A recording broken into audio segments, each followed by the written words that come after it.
Hi, folks. I'm Tim Carter. I want to welcome you to episode 8 of the Blood and Leather podcast.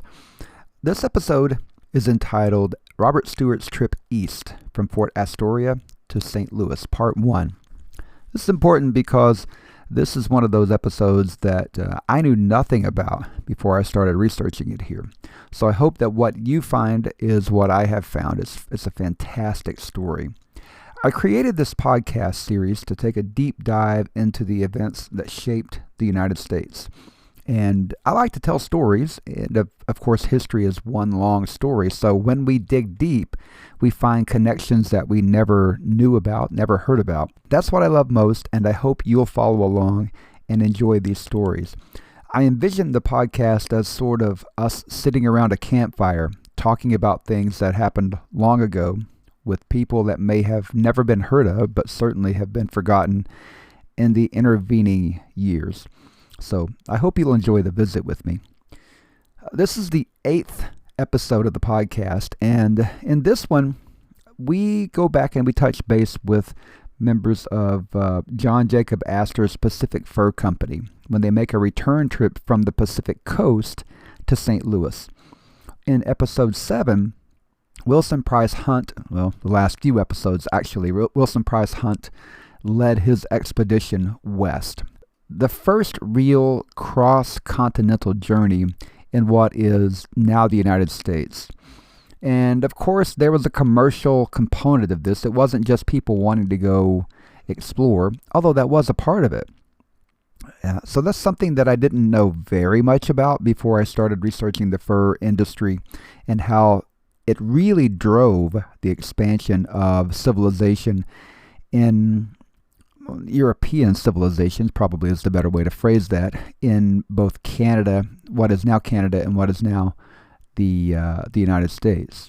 This episode, episode 8, covers the return trip from the Pacific coast, Fort Astoria, to St. Louis, and what they would have called civilization. Because Stuart's party had the benefit of the information collected by Wilson Price Hunt on his way west, you would think that the hardships would be less, and they were, but they certainly were not eliminated. We're going to follow Stuart during a journey that would lead him through what we now know as, I should say, South Pass, and it will lay out the path which would be traveled a few decades later by the settlers who traveled west on the Oregon Trail. That won't come up actually until the next episode. We have so much to cover between now and then. But we're going to at least get started on this journey from Astoria. And most of this story is taken from Washington Irving's book called Astoria. And I'm gonna pull from other sources as well, but we're going to just follow Robert Stuart and his men as they set out from Fort Astoria on the Oregon coast, travel up the Columbia River, and make it back into Idaho, in the area of Cauldron Lynn, which is where Wilson Price Hunt left 9, I think it was, caches of material, goods, whenever his party almost starved to death. Now, in episodes 4 through 8, we covered everything about John Jacob Astor's Pacific Fur Company, his plan to establish a global trade network based on beaver fur, and that would extend from the Rocky Mountains all the way to the Pacific coast, and then also all the way to China, ultimately.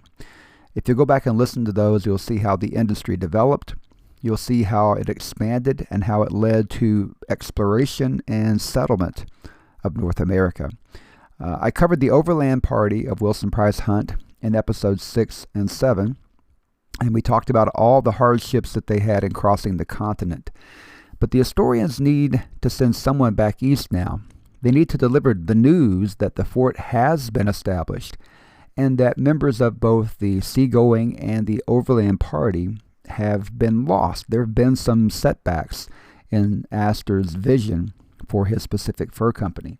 But before the overland party departs, we need to visit them in their winter quarters. Wilson Price Hunt and his men reached Astoria in February of 1812. The weather was still cold and the trip west had been arduous. They had just been exhausted. They rested and recovered their strength, and they needed to do all of that. Although the fort provided security, the Indians in the area were no longer a significant threat. They still suffered. As the Indians moved inland during the colder months of the winter, buying food from them wasn't really an option. Any permanent settlement offers a form of security, but nested within that security, there is always a threat.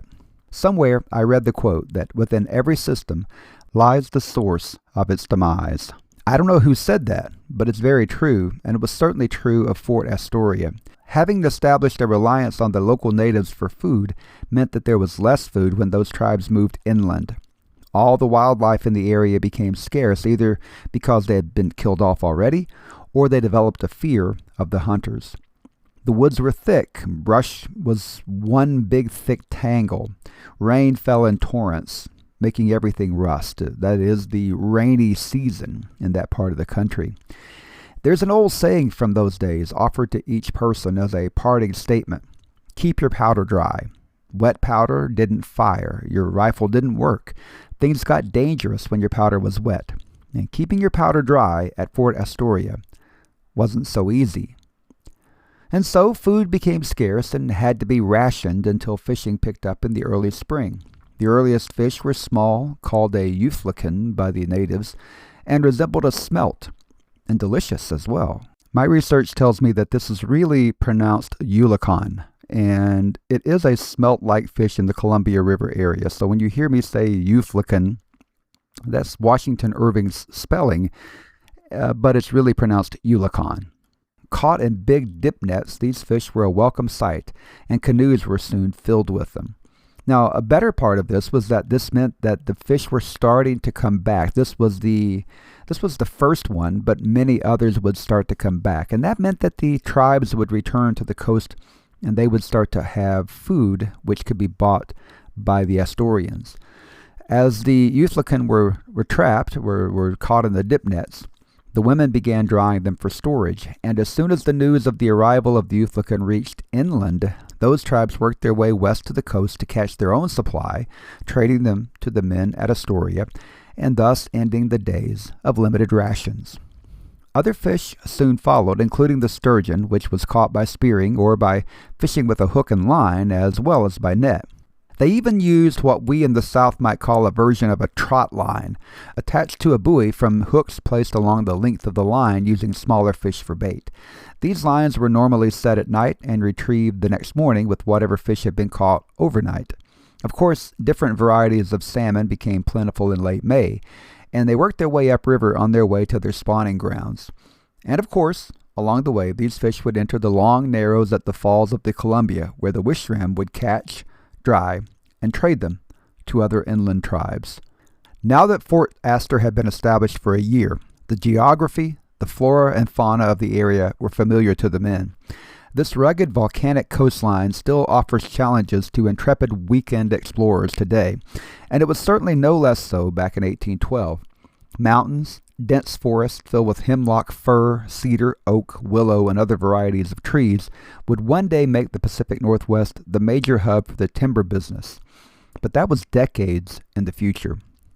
The undergrowth of these huge forests included a wide variety of berries, which in turn provided food for a wide variety of animals: black bear, grizzly bear, which are no longer seen in these areas, deer, antelope, sheep, beaver, otters, muskrat, fox, wolf, mountain lion, all lived in this region. Geese, ducks, swans, pelicans, herons, gulls, and several other varieties of birds could also be found. Of course, the tribes owned dogs and horses, the only domesticated animals found in the area when the Europeans entered. The rattlesnake, always an unwelcome resident, was also a native to the area. One thing the Europeans noticed as soon as they came out of the Blue Mountains of eastern Oregon was a much more agreeable climate. Temperatures were more moderate year-round here than they were on the east side of the Rocky Mountains at the same latitude. Snow, except at higher altitudes, rarely stayed on the ground for long.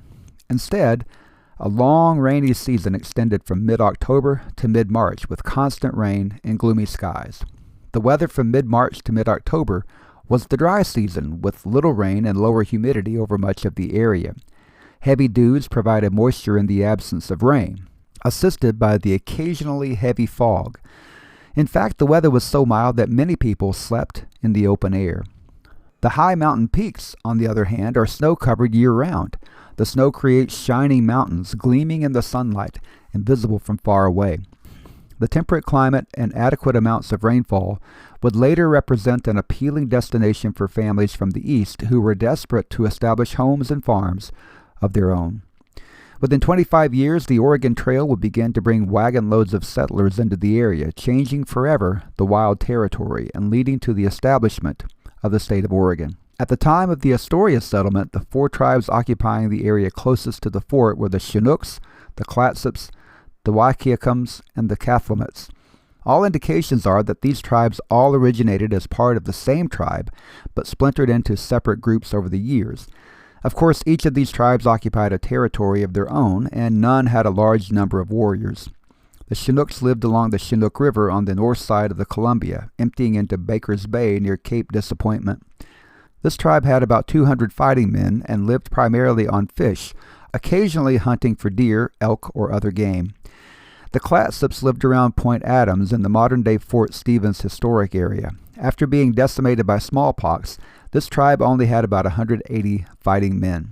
The Wahkiakums, a tribe that splintered off from the Chinooks after a dispute between the chief and his brother, Wahkiakum, 2 generations back, also lived on the north side of the Columbia with about 60 warriors. And the Cathlamites lived opposite the Wahkiakums with about 90 warriors. Washington Irving presented an unflattering image of these tribes when he described them as short, being less than 5 feet 5 inches typically, with crooked legs and thick ankles, which he attributed to their squatting for long periods of time in their canoes and on land. The women bound their ankles with tight bandages, which also made their legs swell. And here's a direct quote: "Neither sex can boast of personal beauty. Their faces are round with small animated eyes. Their noses are broad and flat at top, and fleshy at the end, with large nostrils. They have wide mouths, thick lips, and short, irregular, and dirty teeth. Indeed, good teeth are seldom to be seen among the tribes west of the Rocky Mountains, who live simply on fish." Washington Irving gives very vivid descriptions of the men and women of these tribes, their dress and customs. Now, I don't want to go too deeply into these because I want to move the story along, but it's interesting to see how their dress and behavior changed over time after trade with Europeans was initiated. One interesting tidbit has to do with the Salish tribe, who were called Flatheads by Lewis and Clark. The Salish never flattened their heads. Instead, this was a practice of the Chinook tribe and other tribes in the area. My sources tell me that the practice was common in the Northwest.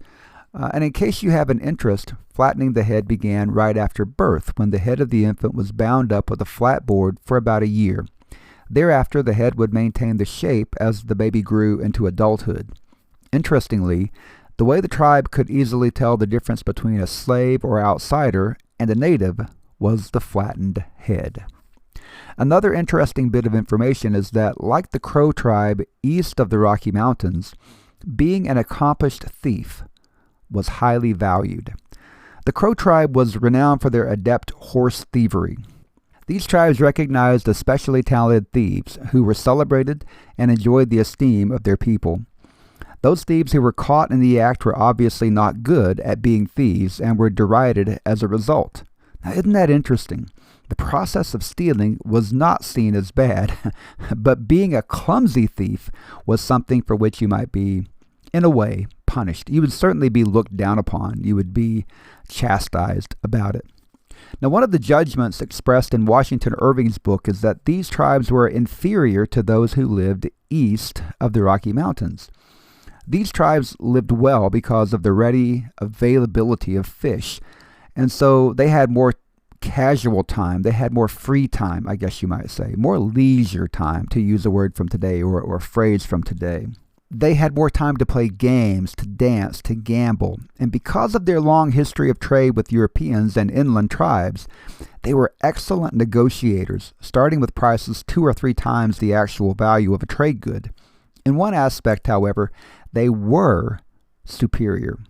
They did not embrace drinking alcohol like those living in Middle and Eastern North America, and were often disgusted by a drunkard. As spring 1812 arrived to the Pacific Northwest, the men at Astoria knew that they had to begin the work of building an inland trade network. The success of the fort and of Astor's vision for a trading empire depended upon securing the prized furs from the inland tribes. Building trading houses along the lines of the Hudson's Bay Company and the Northwest Company would be essential to creating a regular customer base and therefore a regular supply of furs. David Stuart had established a trading post on the Okanagan River in the fall of 1811. That post would now need regular resupply and would be dependent upon an expedition that would exchange trade goods for the furs which had been collected. Wilson Price Hunt had cached most of his trade goods and other items not needed for survival at Cauldron Lynn when he and the men in his expedition had run into an unnavigable Snake River. But another pressing matter concerned the Astorians.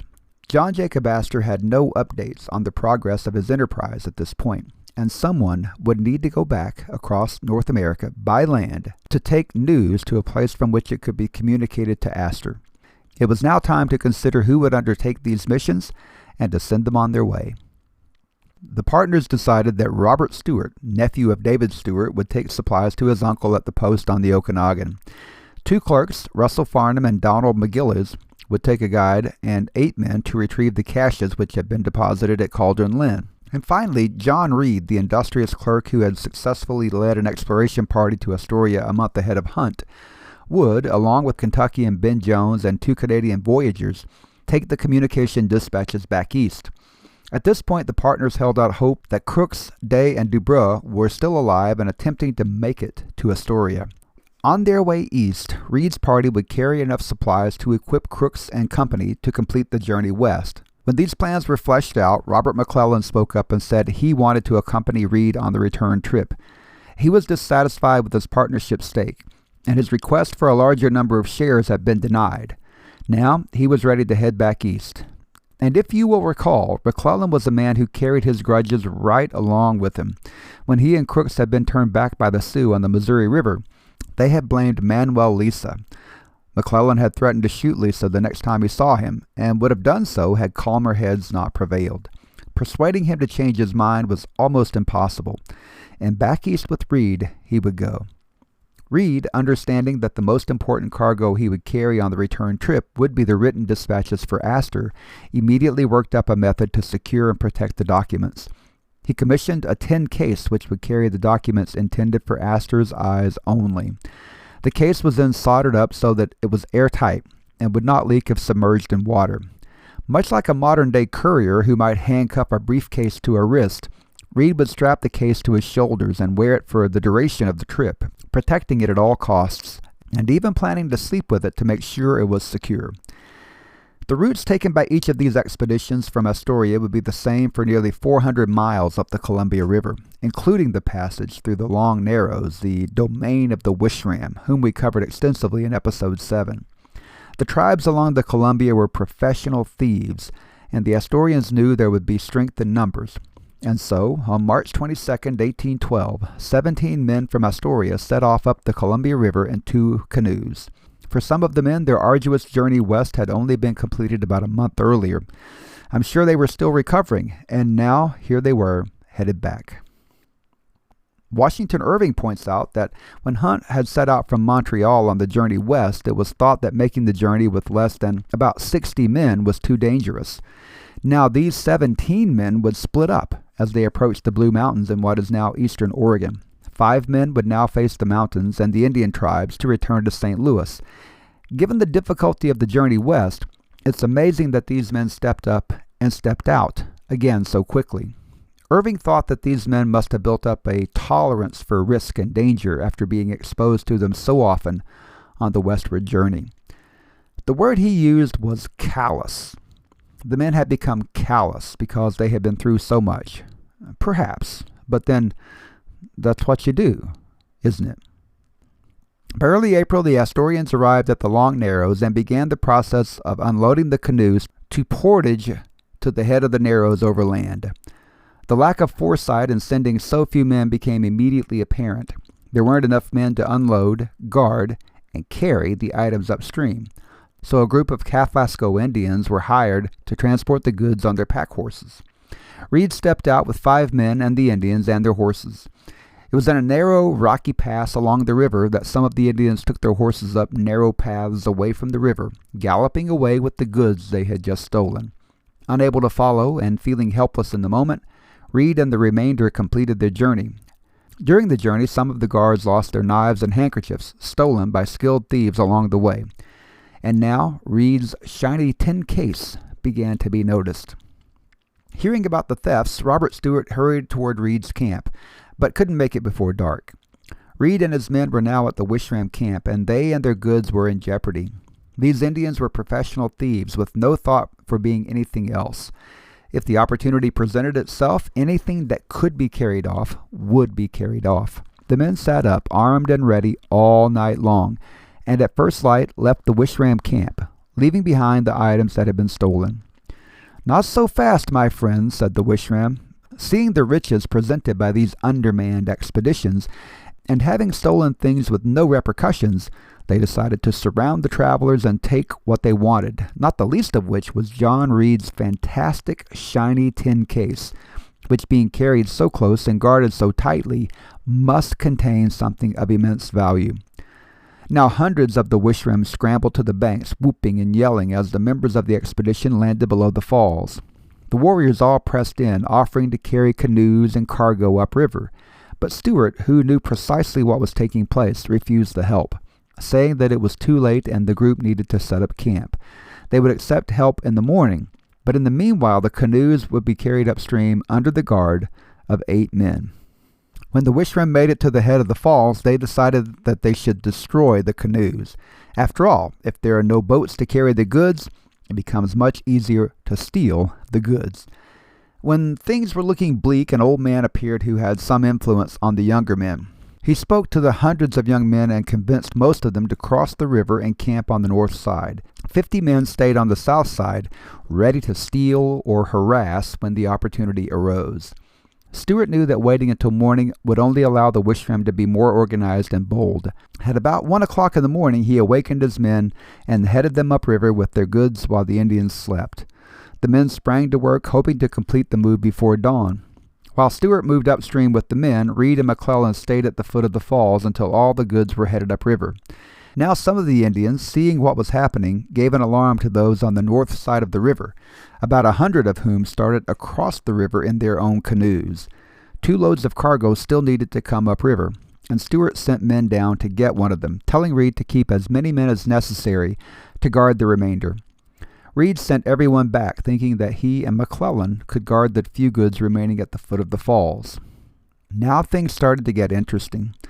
The 100 men crossing the river in canoes approached, intent on taking the glistening tin case from Reed. When the canoes touched the south shore, the men leaped to the banks and ran toward McClellan and Reed. One of them attacked McClellan, buffalo robe in one hand, shielding a knife he held in the other. Luckily for him, McClellan jumped back, avoided the knife, and shot the Indian through the heart. Reed had his hands full. He had not removed the leather cover from his rifle lock and was busy working to free it when a war club came crashing down on his head. Now here he was lucky that he just didn't have his brains bashed out at this point. He was knocked down and he was out of the fight. His rifle, pistols, and the tin case holding all of the correspondence intended for John Jacob Astor, they were stripped from him and carried away. Meanwhile, Robert Stuart had heard the yells of the Indians when they attacked and hurried back to McClellan and Reed, bringing Ben Jones and 7 additional men. Reed, bloodied from the clout on the head he'd received, was still lying on the ground, a warrior standing over him with a raised tomahawk. At this point, I take a second to say that while the basics of this account are certainly true, I find it much more difficult to believe this dramatic scene. After all, the amount of time it would take to knock Reed to the ground, take his things, and kill him with the tomahawk would be really only a few seconds. Certainly not enough time for someone who was reacting to the attacker's war cries to make it back to the scene and save the unlucky Reed. Nevertheless, Ben Jones is said to have killed the warrior, saving Reed's life. Now Stuart and his other men turned and attacked the mass of warriors, who themselves turned and fled. Reed was picked up and carried, unconscious and bleeding, to the upstream end of the portage. The men quickly prepared the canoes to set off, but found 2 substantial problems. There's always a problem.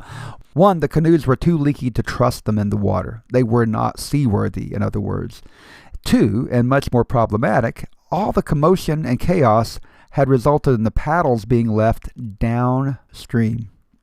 Imagine for a moment the feeling we might have had we been there, if we were members of this expedition at this moment, surrounded by hundreds of what have proven to be unfriendly, thieving natives, intent on taking everything they can carry and willing to kill everyone if necessary. One of our leaders is unconscious and bleeding. We don't know the extent of his injuries, and it's possible that he's going to die at any moment. The very vessels we need to be able to paddle away to safety upstream, they're not seaworthy. And even if they were, the paddles aren't here. We don't have any way to paddle away. In this confusing whirlwind of activity, it's easy to see how men could panic. Washington Irving says that at this point, the hearts of some of the Canadian voyagers died within them, and 2 of the men fainted. When they awoke, Robert Stuart ordered their rifles taken away, and he instituted an Indian form of punishment for cowardice. Their underclothes were taken off, and a piece of cloth tied around their waists in imitation of the clothing worn by squaws. The men were then stowed away in the canoes with the goods. Now, whether we like it or not, public shaming works. And nobody wanted to be perceived as a coward. No one wanted to be seen as losing their courage. Oh my goodness, what a story. Instead, the men now stood alert and resolute. The chaos calmed and the orders were issued to put things right. Men were sent back after the forgotten paddles, while others began caulking the leaky canoes. And soon, everyone was aboard, and they cast off to head upstream. This is another circumstance where leadership really matters. Now, I happen to be a student of leadership. I have studied it for years now, taught it at various times, looked at both good and bad, solid, strong, and weak leadership. And there are plenty of examples of both. Stuart held this group together, just as Wilson Price Hunt and some of his men, including Reed, had held their groups together on the way west.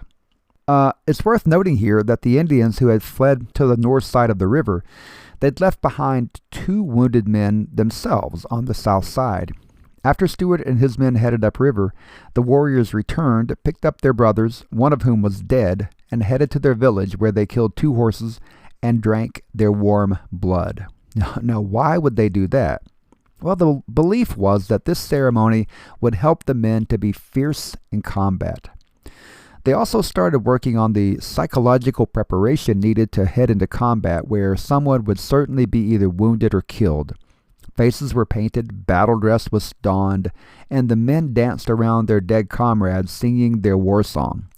In essence, they were getting their blood worked up. They were figuring out psychologically what was needed to make them want to go into battle. And that was being expressed, I suppose you could say, and they were all being worked into a frenzy. After they had thoroughly prepared themselves, 450 men mounted up. Now remember, there were 17 men in Stuart's party. 450 natives are heading out, weapons in hand, starting up the north side of the Columbia River, moving quickly. Their intent was to get ahead of the canoes and to choose a place where they would ambush the white men. They succeeded in moving past the canoes without even being detected. But when they tried to cross the river so that they could be ready and waiting on the south bank, closer to where the canoes were traveling, Stuart and his men saw them. Now the white men were on alert, and they were ready for danger. And they saw the men posted on the banks and the overhanging rocks. The canoes would have to pass close to and even under the warriors who were stationed in those areas. Now, if you know anything about battle, you know that the high ground usually wins. The high ground provides a clear field of vision and provides an opportunity to outflank the enemy because you can tell what they're doing entirely. Often you can fire down into those enemy positions, and they can't fire up to return the fire effectively. Those occupying the low ground can't move without being seen, and keeping track of the enemy is a must in a fast-moving battle. So being outflanked is a constant threat. Stuart and his men could do nothing about the Indians who were holding the high ground here, but they could change the dynamic of movement. Rather than sailing directly into the teeth of their attackers, so to speak, the canoes stopped 500 yards short, and they fired their rifles and reloaded them. Now this is done to be sure that your rifle isn't fouled. You've been traveling up the river. It's a humid environment. There's a chance that your powder might have gotten wet. We return back to something we said earlier, keeping your powder dry. So you clear it.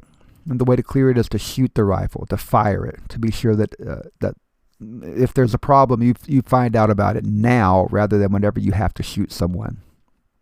In the excitement of the attack, they had never properly cared for John Reed and his wounds. Now they weren't going to hurry into the ambush that awaited them, and they took the time to dress the 5 gashes in Reed's head. They then lashed the canoes together, tied them to a rock just offshore, and waited. Sometimes patience is a virtue. Now, just when things are interesting and you think they can't really get much more interesting, another variable kind of comes into view.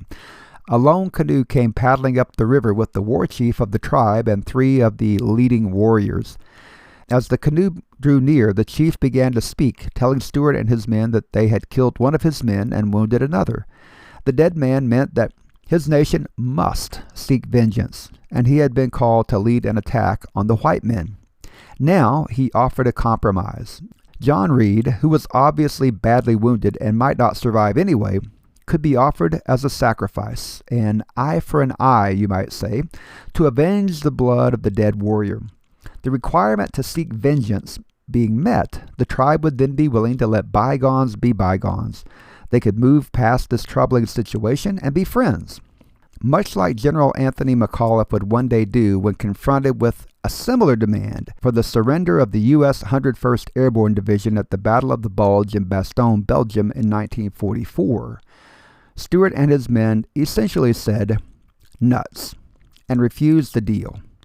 They would not sacrifice their friend and one of their leaders like this. The chief looked around and saw that the men in the canoes were not only ready, but positioned to be capable of defending themselves. His canoe was moved upstream to shore, where he held council with the warriors on the bluffs and rocks overhead. Honor was one thing, but nobody wanted to be sacrificed to achieve that honor.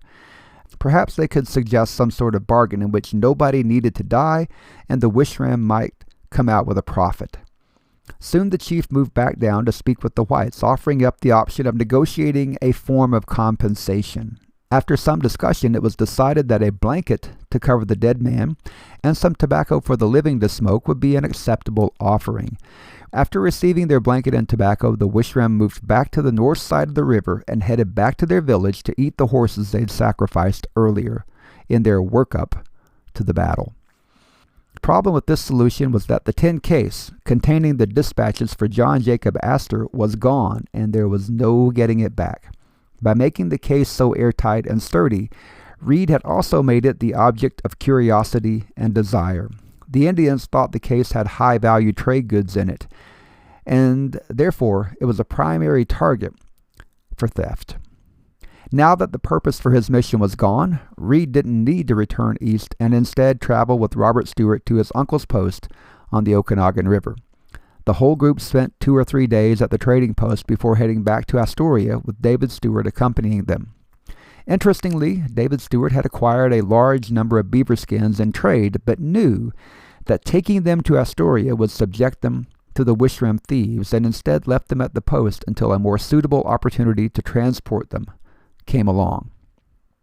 It's interesting to me because the whole reason for having the outpost was to trade for furs, which could then be brought down to the coast.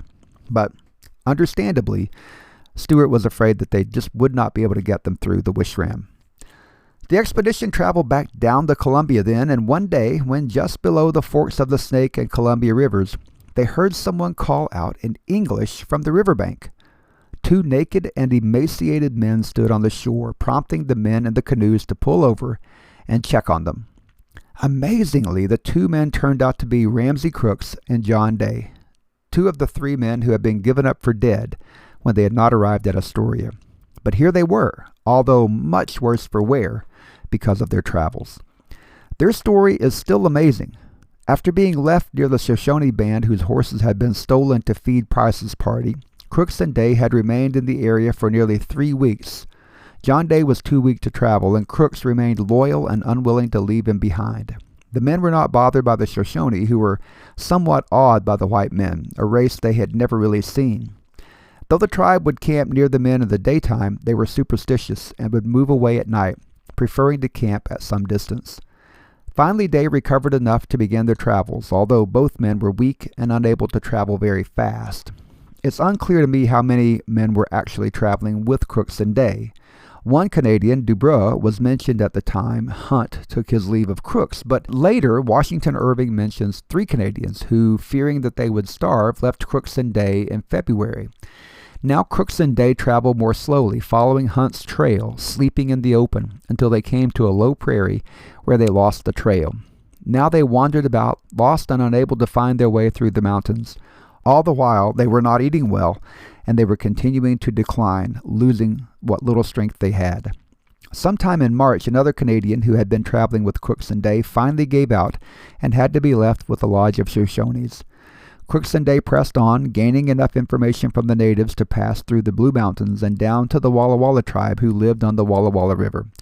This tribe took the men in, killed a horse so that they could eat, and gave them directions to the Columbia River, which the 2 men finally reached in mid-April.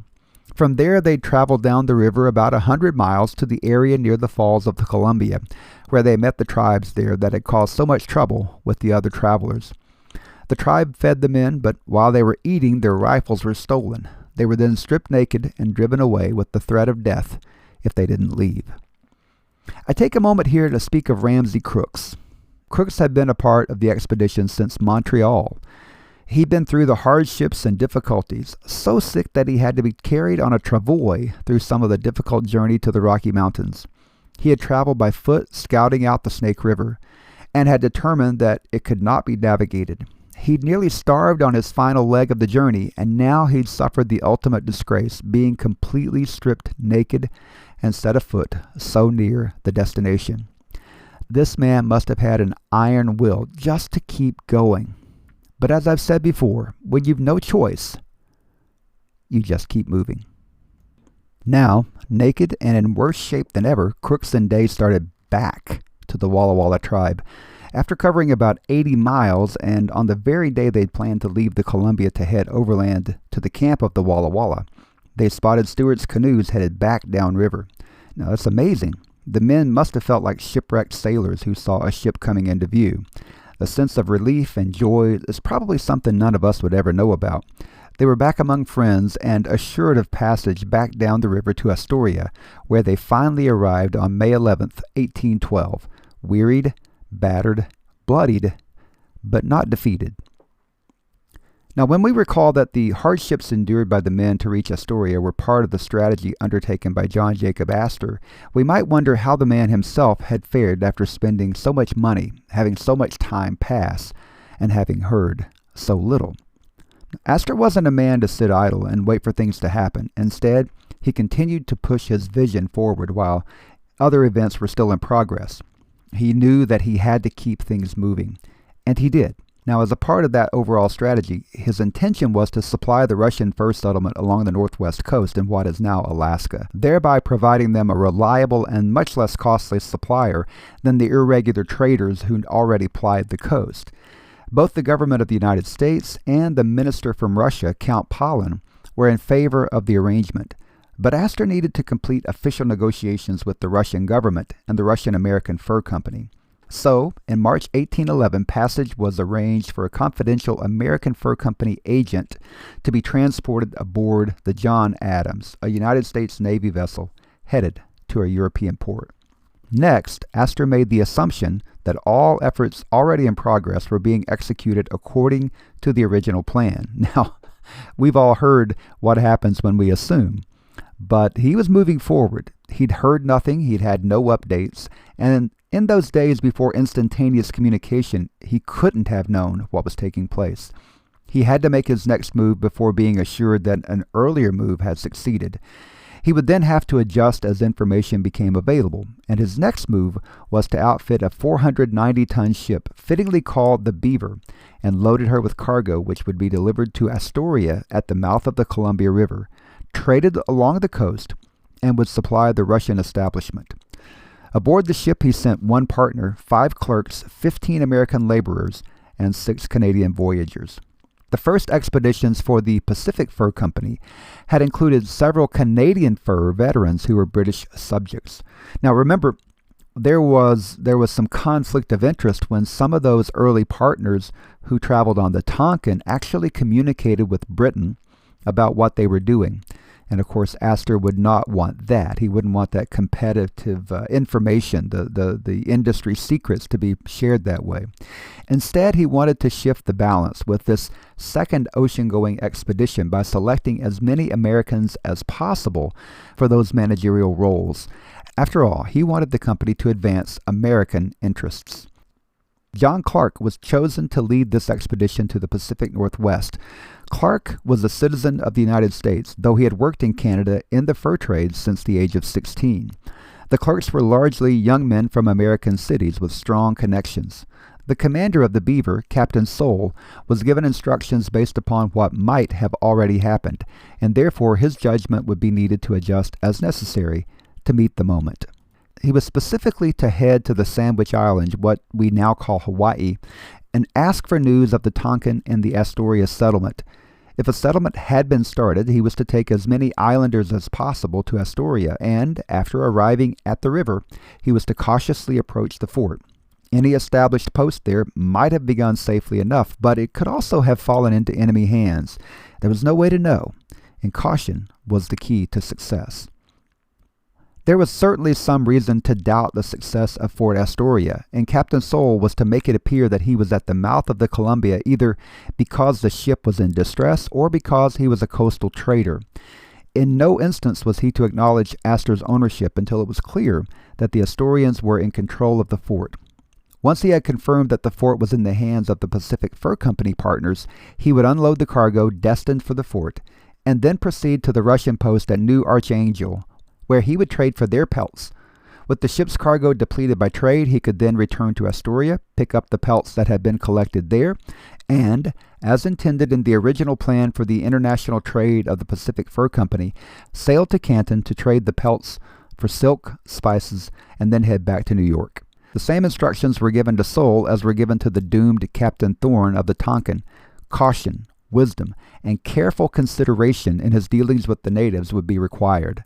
Above all, do not let more than 2 or 3 natives on the ship at any one time. Without knowing he had done so, Astor had reinforced a message that would have saved Thorne, his crew, and the Tonkin had the advice been followed. On October 11, 1811, the Beaver sailed from New York, making the Sandwich Islands without anything substantive happening along the way. When they reached the islands, they started hearing reports of the Tonkin's demise, something that made everyone wonder about the success of both the seagoing and overland expeditions. Would there be a Fort Astoria? Would any members of the expedition still be alive? Well, there was no way to know except to sail to the Columbia and get a first-hand look at the conditions there. According to the plan, Soule took on 12 islanders who would work at the fort, if it existed, and he set off to Astoria. May 6, 1812 marked the arrival of the Beaver at the mouth of the Columbia.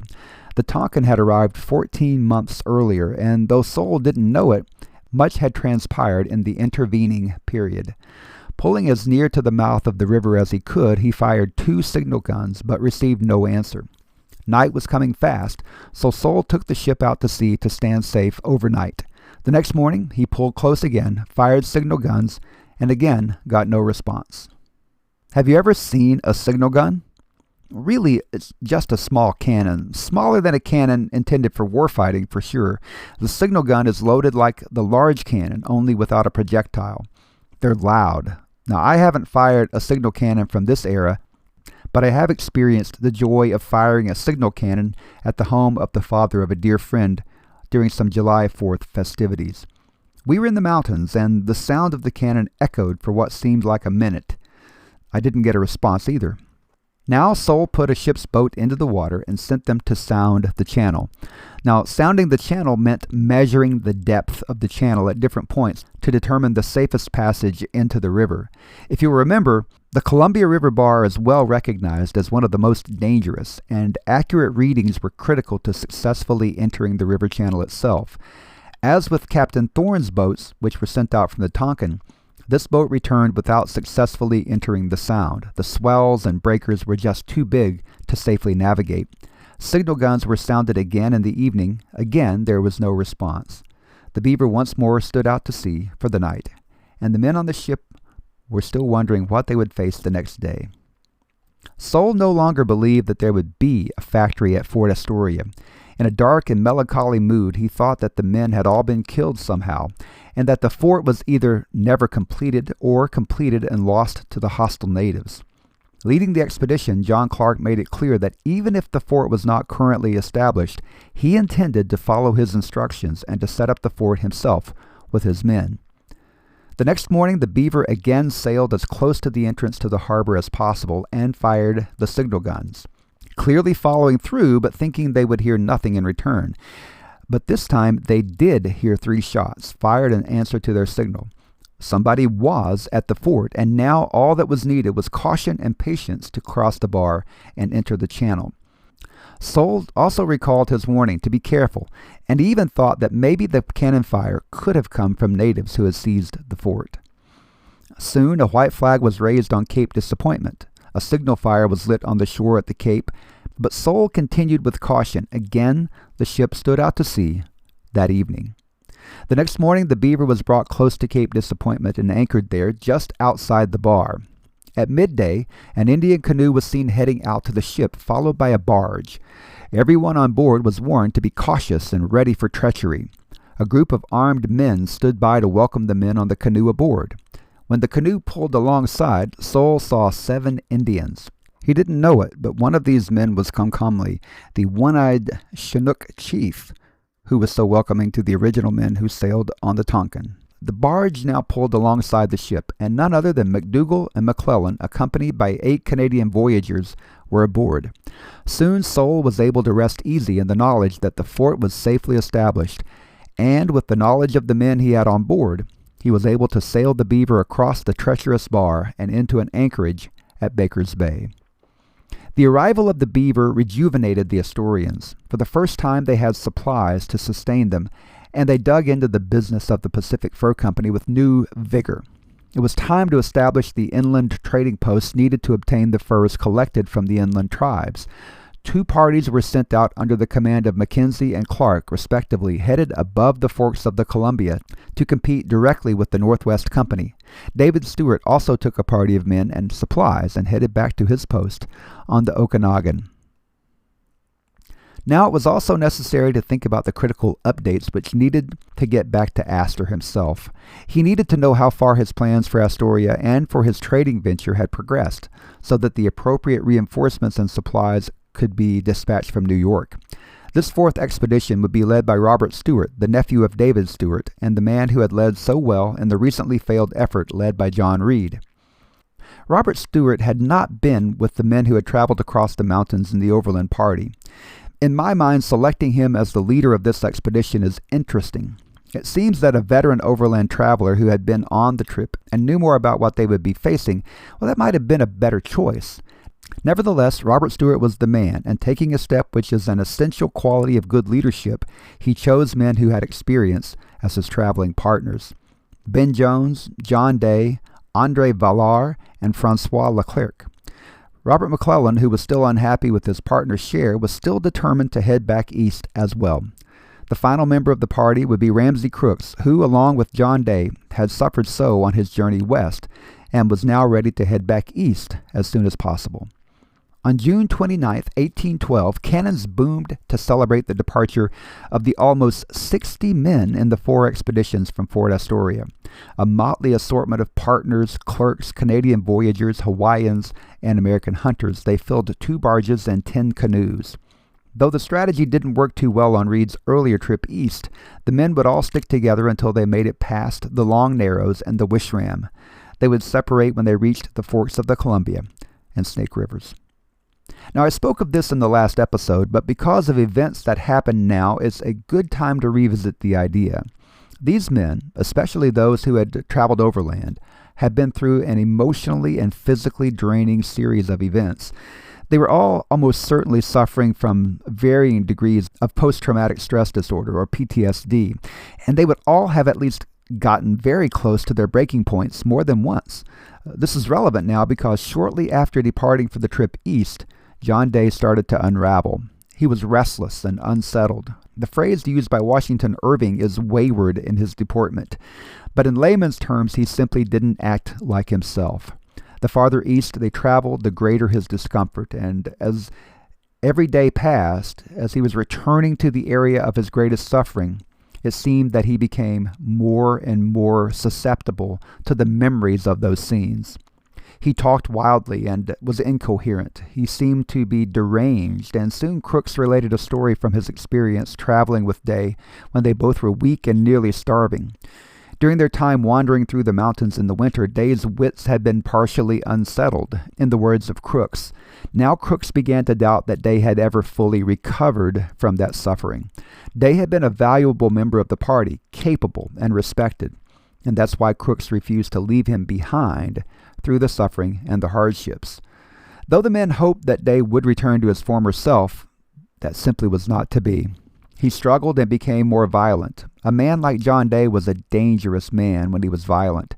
Thinking that distraction was helpful, his friends tried to have conversations with him, but he only got worse. His behavior and language made no sense. He was suffering, or continuing to suffer, a nervous breakdown of some sort. Simply seeing any of the local Indians resulted in an eruption of insults and foul language. No doubt he was recalling those who had taken everything he owned except his life. Unfortunately, they also unknowingly took the greater portion of his peace of mind. On July 2nd, 1812, things took a turn for the worse, and John Day tried to kill himself. I don't know about you, but I've rarely read of suicides in the historical record. It seems to be a taboo subject, but in my research, I've run across it more frequently than I would have expected. The times were hard, and events of the day took their toll on the physical and mental well-being of these men. After his attempted suicide, Day's rifle, and I assume his knife as well, were taken from him. He couldn't be trusted with anything that might harm him. He became quiet, saying he was sorry for his behavior, before apparently going to sleep. This sleeping was just a ploy because while everyone relaxed their guard, he jumped up just before daylight, grabbed a pair of loaded pistols, and attempted to shoot himself in the head. I say attempted because he missed high, shooting over his head. I'm no psychologist, and I don't pretend to be one, but an expert rifleman and hunter like John Day doesn't miss unless he wants to miss. Somehow I think his attempted suicide was a cry for help, although he certainly had no idea what sort of help he needed. He was suffering in a way he'd never suffered before, and I also think that physical suffering, while brutal and difficult to endure, is much easier than this sort of psychological trauma. Neither John Day nor Robert Stuart nor anyone else on this expedition was equipped to deal with this effectively. All the men could do was to separate Day from anything that might allow him to do harm to himself and place him under constant guard on one of their boats. And as I like to say, and now what? There was the question of how to take care of John Day. He certainly couldn't travel back east with the expedition now. Each passing mile seemed to make his distress that much worse, and therefore his behavior also became worse. The question was answered when the men met a party of Indians who were headed back west to trade at the fort. They agreed to take Day and escort him back to Astoria safely. Now remember, Day was having trouble dealing with the fact that there were Indians around. This seems like a strange choice, but what choice did they have, I suppose? His friends didn't want to send him back, and they were concerned about his safety, as we might expect. But they really had no other alternative. He had been a favorite of everyone in Hunt's overland expedition. He'd done his job and more. He'd been an expert hunter and guide, and he would be missed. The Indians who had promised to take Day back to safety at Fort Astoria lived up to their word. He was handed off to his friends who remained at the fort, but he never recovered from his breakdown, and he died within a year, a delayed casualty of the terrible overland trek of Wilson Price Hunt and his fellow Astorians. Stuart's expedition traveled upriver without Day, arriving at the first falls on July 6th, camping at the foot of the first rapids. Knowing of the difficulties encountered during the first attempt at going upriver, new procedures were going to be needed. Every man checked his weapons, and loads and powder were double-checked. Every man wore a long elk-skin coat that reached from his neck to his knees, forming a protective barrier not unlike a coat of mail worn by the knights of old. Arrows could not penetrate these coats, and although not bulletproof at close range, they could resist a rifle ball at anything over 100 yards. Now, armed and ready for combat, the men were assigned posts. 5 officers took positions on each of the 3 to 4 mile long portage, while other men were assigned guard duty at regular intervals along the cliffs overlooking the river. Protected in this manner, the voyagers and Hawaiian laborers began the process of dragging the barges and canoes and carrying the goods upriver, with no indication of any trouble from the Indians. One canoe was accidentally overturned, dumping the goods into the water to either sink or float downriver. The natives ripped open the packages and made off with the contents, splitting it up and hiding it. Robert Stuart wasn't willing to accept this. Instead, he set off in a canoe with an interpreter and 5 men to recover all the stolen merchandise, which they did. As the men moved into the Long Narrows, the home of the Wishram, they employed the same strategy. There was a scare when, during the first night's camp, someone yelled Indians, and everyone was instantly up and alert for attack. Rumors spread that a party of Shoshones had attacked a canoe filled with Wishram downstream from the camp, and the men were concerned that the camp might be next. Although, and perhaps because, breastworks were built and precautions were taken, no attack came. The next morning, the portage was completed safely and without loss, although the Wishram continued to lurk about, ready to pounce on any unattended or lost merchandise. It's always interesting to think about the hardships encountered by these traveling parties. If, like me, you think of a portage as a short-lived event, think about this. There were almost 60 men in this group, and the barges and canoes were filled with supplies. This portage upriver, and remember this was not the first nor the only portage, took 15 days to complete and covered somewhere near 80 difficult miles. Let that sink in for a moment. By July 19th, they were traveling up a smooth river with dispositions much improved as a result. The men knew that they were now in the area where Ramsay Crooks and John Day had been stripped of their arms and the very clothing off their backs, and though they were constantly on alert, the level of awareness was amplified here. While camped in this area, some Indians came to the camp while the men were eating breakfast. Ramsay Crooks sat up and took notice. He recognized some of the men who were among those who had welcomed and befriended John Day and himself, only to rob them of everything while their guard was down. Now those men were seized, tied up, and tossed into one of the canoes to await the decision of the men as to how to dispose of them. Things being what they are, it's certain that the men feared for their lives, but Ramsay Crooks seems to have been a person who was more than fair in his dealings with his fellow man. Rather than punish them for their earlier actions, he insisted that they be set free upon the return of the property that had been stolen from he and Day. Several Indians set out to recover the property and returned before evening with the men's rifles. Though the other smaller items belonging to each man could not be recovered, the warriors were freed and sent away.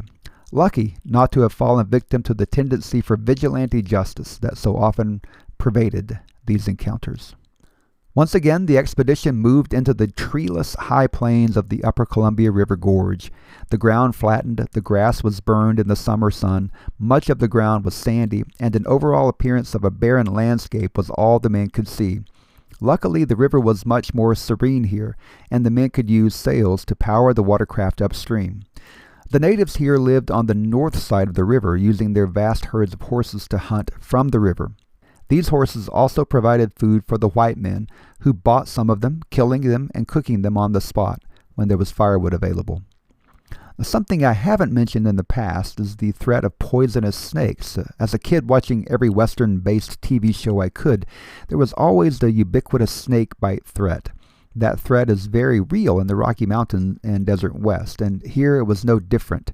The rocky bluffs and desert-like landscape was a haven for these reptiles, and because the men often had to portage around rapids, making their way up the rocky riverbanks, snakes were ever present. The men weren't even safe in camp. In one place where the men encountered a nest, 37 snakes were killed. The men took to scattering tobacco around their tents to keep the rattlesnakes, which apparently didn't like the smell, from entering the camp. I haven't tried it, but you can, and you can let me know your results. The little armada reached the mouth of the Walla Walla River on July 28th.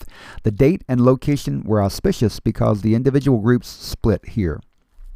As discussed in earlier episodes, the Walla Walla were friendly, having helped Ramsay Crooks and John Day during their long ordeal.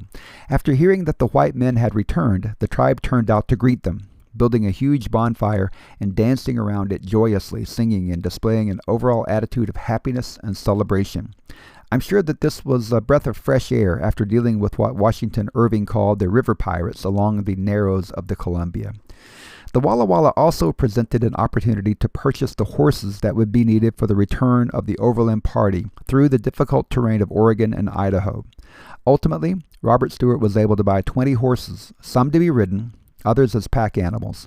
The horse he purchased for himself was costly, being especially valued for speed and endurance, and this by a tribe that both knew and valued good horse flesh.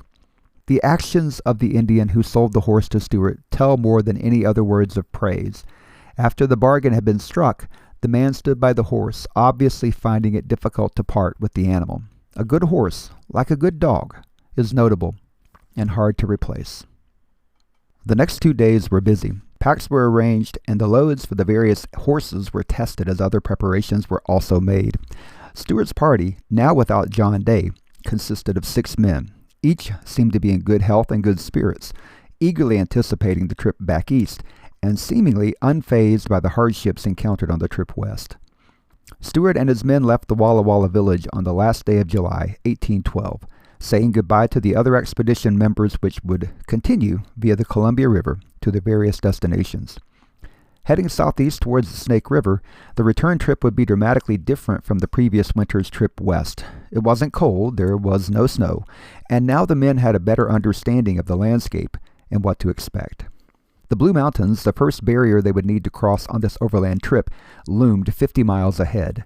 When I read this portion of the book, I try to place myself in the minds of those travelers, and I'm certain they were excited to get moving. Sometimes traveling is better than arriving. The problems encountered by this expedition were different from those faced on the way west. Nevertheless, they were still problems. In the heat of summertime, all vegetation had been burned by the hot sun. Humidity was low, and the clay and sandy soil was brittle underfoot. Water was not only scarce, it was essentially non-existent. No springs, no running water. Evidence of the streams cut by snow runoff was everywhere, but none of that moisture remained. It seemed as if it hadn't rained in years. Toward the end of the day, the men saw woods on the horizon. Where there are woods, there is water, and the spirits of the men lifted immediately. Though exhausted from the heat and hard travel, the horses stepped out with purpose until much later in the night they reached a shallow stream. Without hesitation, both horse and man dunked their faces into the water for drink after drink, quenching their thirsts until seemingly near bursting. They had traveled 45 dry and difficult miles that day. They camped that night, completely exhausted, and slept until late in the morning of the next day. Now today we know that sleep and rest are crucial to our continued good health, and these men needed all the rest they could get. In the light of day, the men recognized that they were on the Umatilla River, the same river that Hunt's party had stumbled upon when they came down out of the Blue Mountains. The men moved out and traveled southeast and up into the Blue Mountains. Dense, heavily forested hills came into view with deep ravines. The horses struggled to climb up through these hills along the rocky streams, which had to be crossed and recrossed if the party was to advance. After several miles of travel, the terrain became less severe, resolving into hills and meadows with beautiful streams winding through them. Now they descended down into the valley near present-day La Grande, Oregon, or La Grande, I suppose is how it's pronounced, in the area called the Grande Ronde Valley, a beautiful agricultural valley 35 miles long and about 15 miles wide. Grande Ronde means great circle, and several tribes lived or hunted in this valley in the summer months, including the Nez Perce, or Nez Perce as some people call them, the Cayuse, the Umatilla, the Walla Walla, and the Shoshone. Several hot springs dot the landscape in the valley. The natives called the area the Valley of Peace, and they attempted to live in peace with each other here. Here the members of Hunt's expedition had rested and lived among the tribes who helped them make it across the Blue Mountains. Here also would travel the pioneers of the Oregon Trail as they headed towards the promised land of the Willamette Valley. Now, I first heard about the Grand Ronde and essentially much of Oregon when I read Louis L'Amour's Bendigo Shafter, if I remember correctly. The Umatilla tribe was heavily prominent in that book, and the Grand Ronde was an area that Bendigo Shafter traveled across. So the fictional book introduced me to the area and to the thought of a tribe which I really had not heard of before that. On August 10th, the men reached Woodville Creek, the very stream Hunt and his men had followed up into the mountains the previous winter. On August 12th, they reached the banks of the Snake River, near the location where Stuart and Crooks had entered the mountains of Hell's Canyon. They turned upstream now, headed towards Cauldron Lynn and the caches left there by Hunt. 2 days into their journey up the Snake, the men met a lone Snake Indian who told them of a white man who was living at a village another day's journey upriver. Since few white men would have been in this part of the country at this time, this man was almost certainly one of Hunt's party, one of the ones who had stopped because they simply wore out on the journey west. They'd been left behind in the process. The next morning, the expedition pressed onward, eager to find out who this lone man was. But after 2 days of travel, they were no more enlightened than they were before, having found no trace of any white man anywhere.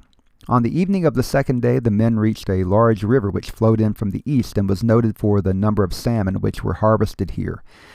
Now, in looking at the map, I think this must be the Payette River, and here the band found a Shoshone camp. This tribe didn't have any white men living with them, but they knew of white men living at a village on the opposite side of the river. Stuart sent an Indian across the river to find the white men and bring them back to his camp. Camping overnight here, near the river, was miserable. Mosquitoes tormented the men, making sleep so difficult that they were in a sour mood when the sun came up the next day. They were expecting news of some of their comrades, so the men were even more surly when the Indians returned from across the river without any white men and with no more information about them. Thinking they'd once more been lied to, the men decided that they couldn't believe anything the Snake tribe told them. Sometime during the morning, another Indian rode up, dismounted, threw his arms around the neck of Robert Stuart's horse, and began kissing and patting the horse as you might do a cherished pet.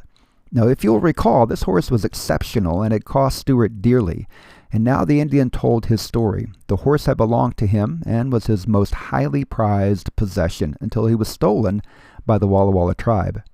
Stuart was not swayed by his testimonial. He had plans for the horse, intending to take him to New York as a present for John Jacob Astor himself. But the situation changed a bit when several of Stuart's men came into camp and recognized the Indian. He was an old friend and one of the two guides who had helped Hunt's expedition across Teton Pass to Henry's Fort. One of the two who had been dispatched to take Miller and the three Kentucky trappers, Robinson, Hoback, and Resner, to good trapping ground.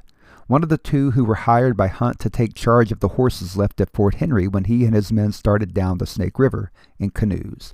No question, the men knew him, and now they started asking questions.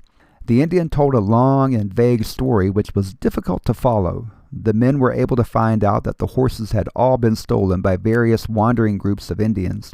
There was no trace of the horses at the fort or in the area, and worse, the caches Hunt had buried had all been dug up and the merchandise carried off. But what of Miller and the trappers? After trapping for some time along the mountain streams, the men had run into a Crow raiding party, and they'd been robbed of their weapons, their horses, their traps, everything. The warrior also said that he had run into another group of 3 white men about 10 days earlier. These men had been in rough shape, having one horse and rifle between them. They too had run into Crows who took what they wanted. The men tried to learn their names of the white men and finally found out that, although difficult to understand, the warriors seemed to be talking about the group of trappers who were sent out on September 28th, Carson, San Michel, Datay, and Delaunay. This Indian was also important because he knew the route taken by Hunt and his expedition during the winter of 1811, and he knew that they had traveled over a longer and much more difficult path than was really necessary.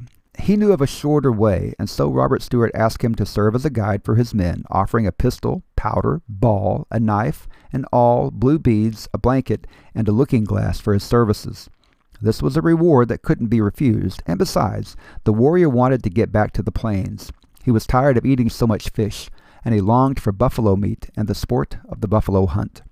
As soon as he and Stuart had agreed upon terms, the brave headed out to retrieve his gear with assurances that he would be back the next day. Interestingly, the warrior let the issue of his stolen horse go. He never mentioned it, and he and Stuart were able to travel together with no friction between them. Soon after the departure, the men came to a big bend in the river.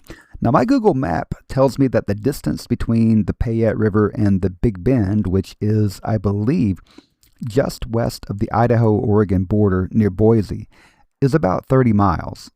Of course, I could be wrong about the rivers and therefore the distance. It's sometimes difficult to tell where the landmarks placed the men during these events. The snake warrior told Stuart that they could cut across country and save several miles, and therefore a great deal of time, by leaving the river here. One long day's journey would return them to the river, but it would be best to camp where they were for the night to rest and be ready to leave early the next day. Up early the next morning, the men found their snake guide missing. This is getting curious. I wonder where he might be. No worries, he'll be back, they thought, and they began to gather up the horses.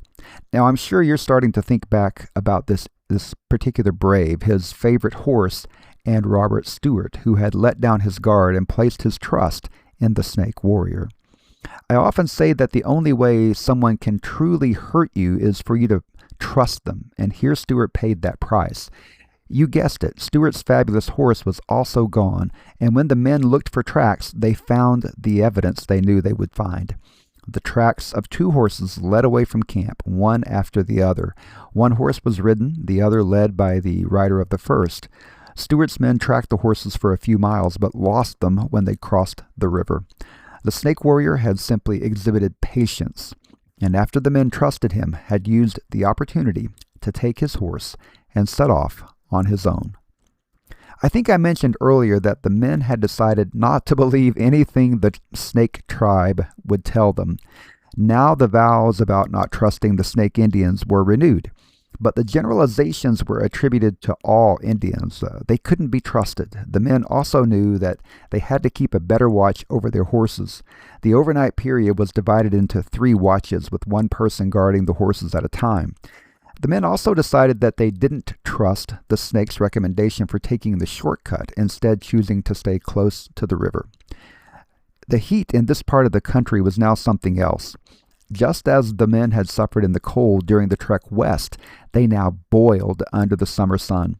Flies were thick, stinging both horse and man and driving them to distraction. Even darkness didn't bring relief from the heat, and the arrival of mosquitoes each evening meant that the men slept very little. August 20th found Stuart's expedition riding along the Snake River hot and thirsty because of the difficulty in reaching the river to get a drink. Now, we talked about that in an earlier episode. You're riding right along the gorge for the Snake River, but you are in such rugged country that you can't get down to the river to get a drink. You see it, but you can't get there. Somewhere along the way that day, some of the men worked through the brush and over the rocks to get a drink. They were shocked to see a man sitting under the willows which lined the bank, fishing. He saw them and hollered out, and it turns out the man was John Hoback, one of the 3 Kentuckians who had met Hunt way back along the Missouri River on his journey west. As the men greeted each other, the 3 men in Hoback's group emerged from the willows. Robinson, Resner, and Miller were all there, and as you can imagine, everyone was glad to see everyone. But all wasn't sunshine and daisies for these trappers. They were starved and naked and had obviously suffered hardships since parting with Hunt's group. Their story began when they left Hunt at Fort Henry to trap in the mountains. They had traveled 200 miles south and trapped on a river which Irving says must have been the Bear River, the one which runs through Utah today. The men did well with their trapping, gathering a number of beaver pelts which were packed up on their horses so that they could head east to trade them. But as seems to have happened quite often in those mountains at that time, the men stumbled upon a village of Indians, in this case Arapahoes, who stole most of their horses, all of their pelts, and most of the clothing off of their backs. The men counted themselves fortunate to still be alive and traveled about 50 miles farther before settling in to wait out the winter. When spring arrived, the men started on their way, but soon encountered the same band of Arapahoes, who now took all but 2 of their horses. The men still had their rifles and ammunition, but they found nothing to hunt in the desert area they now occupied. They stuck close to rivers, fishing for meals and suffering all of the associated hardships. Snake Indians stole one of their remaining horses, and the other was stolen by Cass, the fifth member of their party, who left them while they were suffering. Later, rumors were spread that Cass didn't really leave the party, but that he was eaten by the starved men. If so, this was neither the first nor the last such incident. Now the men had no horses and were forced to wander the countryside on foot, walking across the rocky desert landscape, searching for water and food, and all the while suffering much like the other men in Hunt's party who had kept moving west toward Fort Astoria. They were nearly starved when Stuart's expedition found them, and fortunate they were to have been found. Had Stuart taken the shortcut recommended by the Snake, or had some of his men not gone down to the river to drink at that exact spot, the two groups would have missed each other entirely. All of the men immediately set up camp and started working on preparing food for these nearly starved mountain veterans. The next morning, everyone started off eastward. In the minds of Robinson, Hoback, Resner, and Miller, it was time to leave the mountains and head back to St. Louis. Although they had managed to earn a living while in the mountains, none of them had been able to keep their pelts long enough to capitalize by getting paid for them. My reading tells me that this was a very common theme. Much like the miners who later headed to various gold and silver strikes, it was hard to keep the money you had worked so hard to earn. As they traveled, the men passed various Shoshone camps and traded for food where it was possible to do so. Mostly these Indians were struggling to survive themselves and had precious little to barter. The men camped at a good fishing spot, which they called Salmon Falls, on August 25th. On the north side of the river was a 20-foot-high waterfall. On the south, there was a series of falls which allowed the salmon to make their way upstream, so they could kind of stair-step their way up. But they were bottlenecked here, and the fishing was good. And I might actually say the catching was good, and that's always better than good fishing. The Shoshone knew this was the place to catch a lot of fish, and somewhere around 100 Shoshone lodges were set up in the area. The villagers all working to catch and process as much food as possible in a short time frame. The salmon started leaping upstream as soon as there was daylight enough to see. The men and women would swim to the center of the river. Some would stand on rocks. Others would wade waist deep in the water. They would use spears to stab the exhausted fish, which would fall back after making their attempts to get past the falls. Washington Irving described the spears used by these natives, and I think it's kind of worthy to outline the ingenuity of their devices. They started with a long willow pole which had a piece of elk horn stuck on the end. The elk horn was about 7 inches long with a barb on the point, and it looked much like a modern-day fishhook. A piece of cord tied this elk horn head to the willow pole so that when the fisherman stabbed a fish, the head would come off and the fish would be attached to the pole by the cord.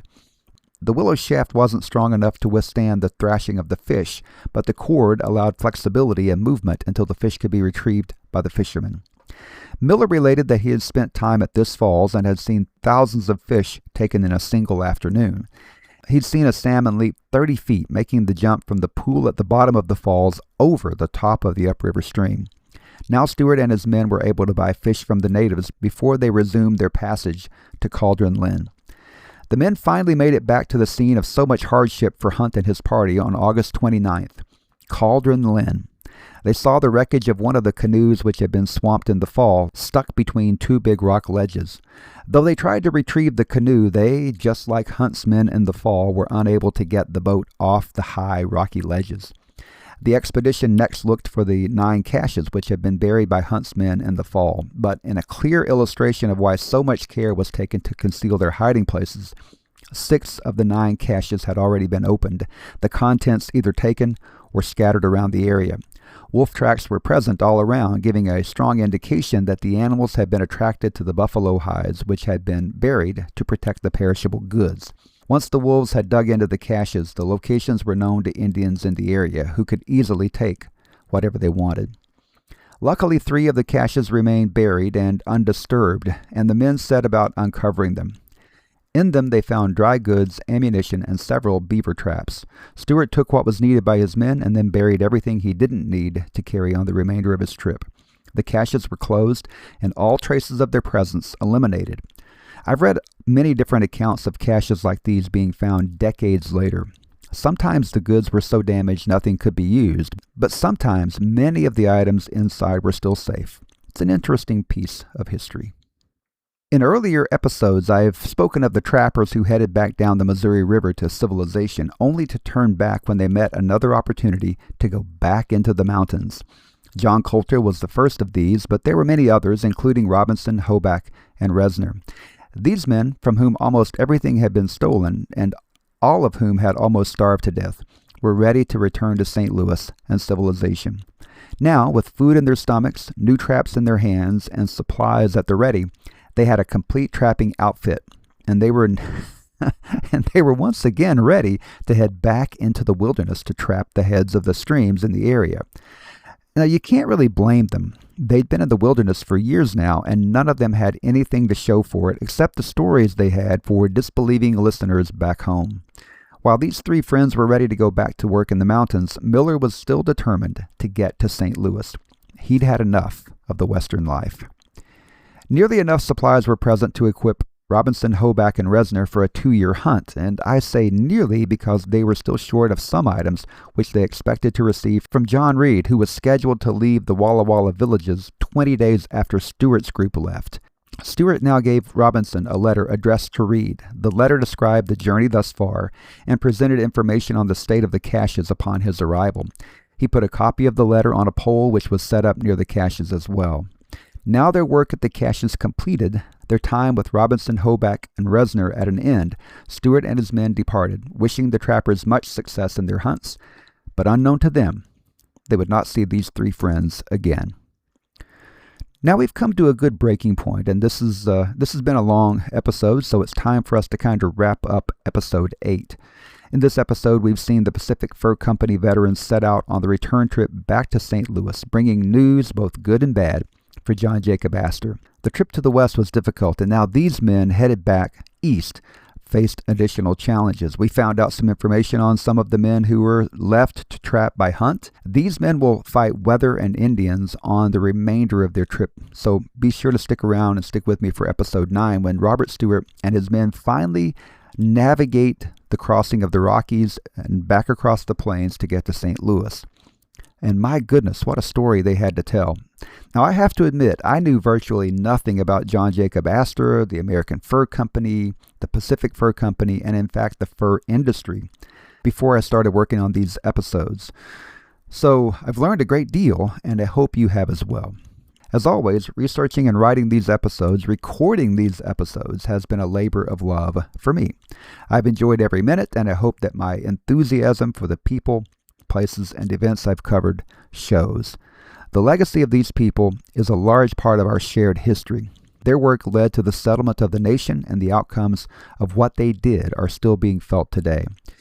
Before I forget, I'd like to take a moment to ask you to support a wonderful free internet resource. The Internet Archive, a nonprofit which can be accessed at archive.org, houses a wealth of information in a lot of different forms. I've enjoyed finding and reading many books about the fur trade and the men who risked so much to venture into the wilderness. I have many more to read and can't wait to dig in and share the stories I uncover. And none of this could be possible without archive.org. They're a nonprofit, but they still need money to run. And then I ask that you would support them with a small donation to their cause. Again, archive.org. If you enjoyed this podcast and would like to support it and me, please like, share, subscribe, follow, leave a review, and do whatever else you might be able to do to help me in my cause. Share it with other people, talk about it, whatever the case might be. I do have a Patreon page which you can subscribe to for a small donation each month at patreon.com, Blood and Leather. And your listening, as always, is much appreciated, and any support means more than you can possibly know. Now, I can always be reached at bloodandleather@gmail.com should you have any questions or comments. Thanks for listening, and remember, don't get upset. Do the right thing and endeavor to persevere. I'm Tim Carter for the Blood and Leather podcast. Have a great day.